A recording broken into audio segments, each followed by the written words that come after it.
recording this after the fact to make some transitions because I forgot to record them before. But this was our first stop of this week. We did a shifter cable on a 2016 E350 box truck. Wasn't too hard, didn't really record anything, but that was our first stop. Our second stop was a radiator replacement on a Ford Escape.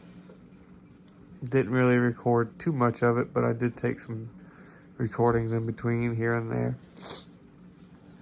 And then we had a oil pan on a Dodge Journey, and then an alternator on a caravan. So I hope you guys enjoy. My first stop of the day is a shifter cable on a big old box truck. I'm gonna go ahead and knock it out, get on to the next one. This will be an oil leak. All right, so we got done with our first stop. That was a cool 160 bucks.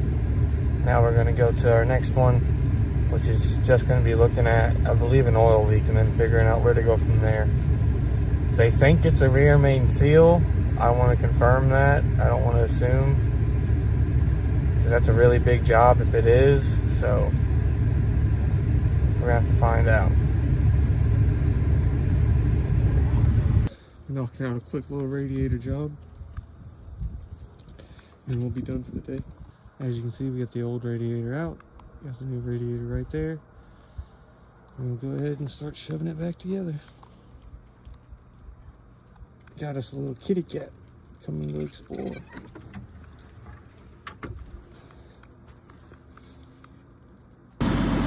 Letting it run now. So we can get the heat and everything working, bleed all the air out. And we're good to go. Backing up all the tools, all it's running. Easy day, easy morning. Alright, we're all done. Let's let it warm up. We got all the air blade out. We got some nice hot heat coming out. No leaks. Let's wrap it up. So we made $360 off that one. We spent $130 in parts, so $230 in profit. Not a bad day for 3 hours of work. We sold a job the other day on a rear main seal and an oil pan gasket on a 2011 Journey. However, the weather has not been cooperating for me to go do that big old job. But I'm going to try and get it done next week sometime, assuming the customer still wants me to do it. But let's hope this weather cooperates. Let's get back to the house. All right, so we're at our big job for the week. A 2011 Dodge Durango rear main seal and oil pan gasket. If you know anything about these, they're not fun. But we're going to do it right here in the customer's garage. Watch and see. Alright, so we got the cooling fan out. That'll give us a little more room with the oil pan. We're now going to move to the bottom and start working on the oil pan itself. We may have to lift the motor up a little bit to allow the pan to slide out, but we may also be able to just finagle it out, so we'll have to see. Either way, if we need to lift the motor a little bit, I can just put a block of wood in my jack under the trans, jack it up, take the motor mounts loose, raise it up a little bit, and then pan out, pan in. Simple as that. The cooling fan was supposed to just pull out of there, but that was not the case for me. I had to take that hose loose and then get it to move that way and come up and out. But it's out of there. We got our oil pan off. I'm pretty sure it's just the oil pan leaking, because I don't know. It doesn't, there's no oil inside the transmission. But as you can see, we got it without removing the subframe. All you do is take those engine mount loose, put you a block of wood on the tranny bell housing and lift it up. Everybody else wants to put a block of wood up in here on the crankshaft pulley and all that nonsense. Just put one on the transmission bell housing, lift it up, you're good to go. Now we gotta run to the parts store so we can get these parts. There we go, we got everything all buttoned up. Now we just gotta put the cooling fan back in. We're good to go. We're gonna do an alternator on a caravan. We just pumped some gas in the truck. We're getting ready to head that way. I'll see you all when we get there. We're at the caravan. We're gonna start unloading our tools to get everything out, and then we'll start on this. We got it jacked up on jack stands. Gonna take off this passenger wheel. And we gotta drain the coolant. Take this hose off. Take this off. Take our overflow reservoir off. Take our cooling fan itself off. And then we can get down there to the alternator. You don't have to take this hose off completely, but we do have to take it off over there and move it up out of the way. So, and then to get to the tensioner, you have to come through the passenger wheel well, which is why we have to take this wheel off, take the inside skirt off, and then we can get the tensioner off.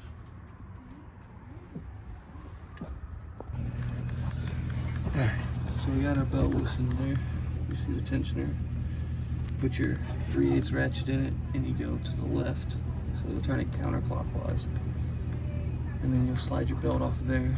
And then because we're replacing the belt, we're gonna go ahead and take it all the way off. That way we can get our new belt on when we get the alternator swapped out. Once we go back up top, I'm gonna swap to a time lapse and I'll cut in here and there. Alright, so like I said, first thing first, start with this radiator hose. We got a catch pan underneath it to catch the coolant. I'm just gonna let it drain out of here. Catch it all down there rather than messing with the petcock, because we just need it to go below this hose up here, and once it's below there, the rest of it can stay in there. Here we go.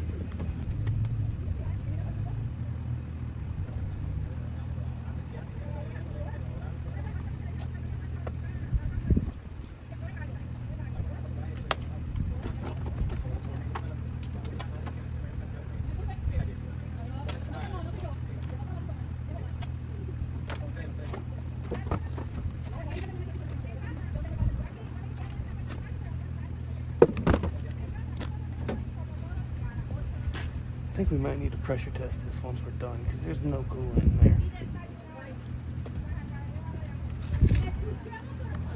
Alright, so with that removed, our hose taken off, we had absolutely no coolant come out of here, so I think this thing's low. So we will cross that bridge once we get the alternator done. Right now we need to disconnect the fan there, down in there, and pull it up out of there. It should have these little lock tabs down here on the side. I'll show you once I get it up out.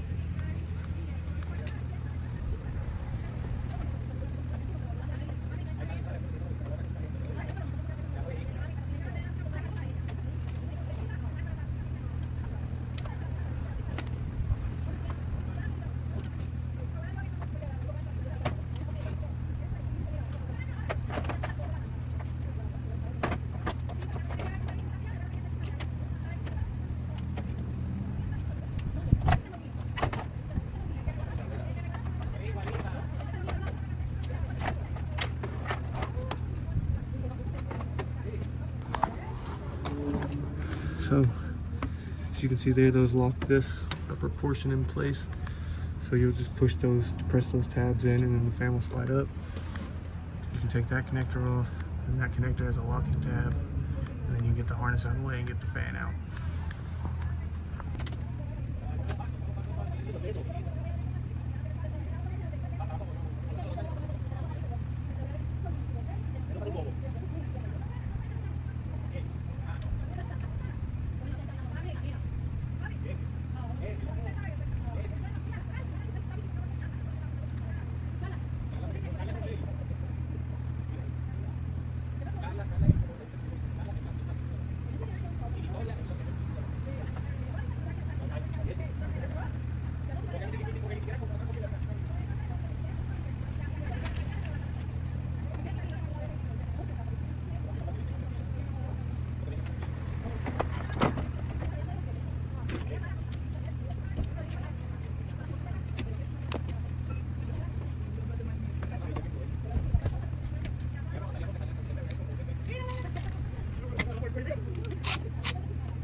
We got our stud disconnected there, so it's no longer hooked up. We got our plug disconnected here that has a little locking tab. You can see it there. Slide that out, unlock it. And you got these 2 bolts here and then 1 bolt on the bottom that I believe you have to get from this side. And then it should be coming out. There's also a little plastic cover that comes over here. It should slide off. Mine didn't. It broke instead of sliding off properly, so it is what it is.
alternator out.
Alright, as you see there, we got the new alternator in there.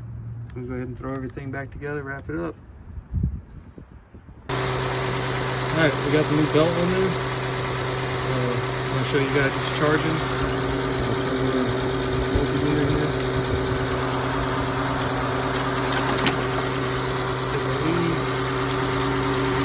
Stick on negative.